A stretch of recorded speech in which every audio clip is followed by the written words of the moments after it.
ഒന്ന് മാട്ടൂലുള്ള pet station വരെ പോയിട്ടുണ്ടായിരുന്നു കേട്ടോ. ഞാൻ കുറേ പ്രാവശ്യം പോയതുകൊണ്ട് അവിടെ കയറിയിട്ടൊന്നുമില്ല. ഉച്ചഭക്ഷണം ഒരു ഹോട്ടലിലായിരുന്നു. അവിടുത്തെ ചോറും കറിയും പൊരിച്ച മീനെല്ലാം കഴിച്ചു കഴിഞ്ഞപ്പോൾ രാജേട്ടൻ പറഞ്ഞു നമുക്കൊന്ന് ഹാർബറിൽ പോവാന്ന്. അങ്ങനെ അഴീക്കൽ ഹാർബറിലെത്തിയട്ടാ. ഹാർബറിലെത്തി കഴിഞ്ഞാൽ എന്തെല്ലാം കാഴ്ചകൾ ഉണ്ടാവുമെന്ന് ഞാൻ പ്രത്യേകം പറയണ്ടല്ലോ. തലങ്ങനിയും വിലങ്ങനിയും ബോട്ടുകൾ ഉണ്ടാവും. മത്സ്യബന്ധനത്തിന് പോകുന്നതാണ്. അവർ വന്നു കഴിഞ്ഞാലുള്ള മീനിൻ്റെ നല്ല കാഴ്ചകൾ ഉണ്ടാവും. ഫ്രഷ് മത്സ്യങ്ങളെ കയറ്റുകയും അത് പെട്ടിയിലാക്കി ഐസിട്ട് വെക്കുന്ന കാഴ്ചകളെല്ലാം വളരെ മനോഹരമായി ആസ്വദിച്ച് കണ്ടതിന് ശേഷം ലേലം ഉണ്ടാവും. ആ ലേലത്തിൽ വില കുറച്ചൊക്കെ മീനിനെ നമുക്ക് വാങ്ങിച്ചെടുക്കാൻ വേണ്ടി പറ്റും.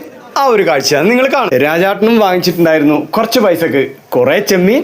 അതിൻ്റെ കുറച്ച് ഭാഗങ്ങൾ ഞാൻ വീട്ടിലേക്കും കൊണ്ടുവന്നു. അപ്പോൾ ഫ്രണ്ട്സ്, ആ കൊണ്ടുവന്ന ചെമ്മീനെ കൊണ്ട് തേങ്ങയും മാങ്ങയും ചേർത്തിട്ട് ഒരു കറി വെച്ച് സൂപ്പറായിട്ട്, അതുപോലെ തന്നെ ചെമ്മീൻ ഫ്രൈ, തല മൊളീശനും. അപ്പോൾ സൂപ്പറായിട്ട് കഴിക്കുന്നതാണ് നിങ്ങൾ കാണും. അപ്പോൾ ഇന്ന് കനക തയ്യാറാക്കിയ മാങ്ങി അച്ചാറും കൂടെ ഉണ്ട്. അതാന്ന് നോക്കോ.